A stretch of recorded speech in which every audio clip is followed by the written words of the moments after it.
Ang kwentong ito ay nangyari noong sinasakop pa ng mga Kastila ang Pilipinas.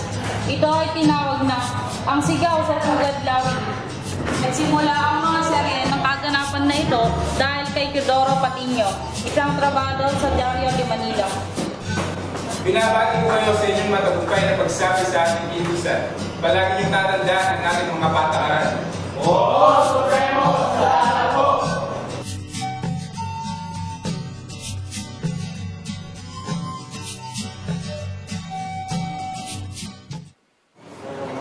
Hindi kinaya ni Teodoro na itago ang lihim na ito sa kanyang kapatid.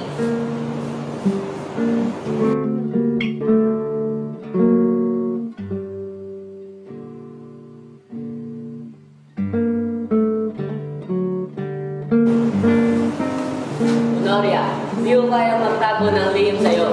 Pwede bang pakinggan mo ang aking aminin? Ano ba ang iyong nais aminin, Teodoro? Sumali ako sa isang kilusang laban sa mga Kastila. Sawa na kasi ako sa paghihirap ng mga Pilipino. Malaking kasalanan sa Diyos yan, Teodoro. Mabuti pa ikumpisa mo yan kay Padre Mariano Gil.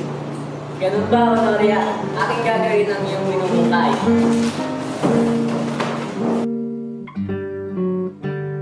Pumunta si Teodoro Patiño kay Padre Mariano Gil at ikinumpisa ni Teodoro ang kanyang pagsapi sa KKK.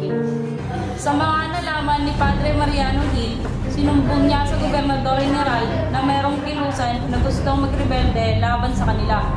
Dahil sa nalaman na balita, sinugod ng mga Kastila ang Diario de Manila.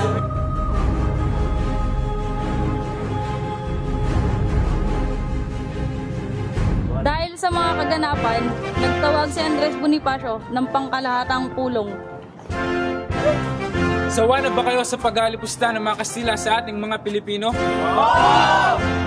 Gusto nyo bang tumayo sa inyong mga sariling paa at ipaglaban ng ating karapatan bilang tao at bilang Pilipino? Handa na ba kayong lumaban sa Kastila? Handa na ba kayong magbuwis ng buhay para sa ating bayan? Punitin natin ang ating mga sedula.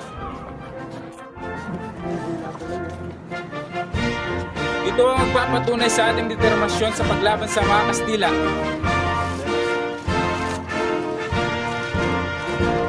Silang kuryente.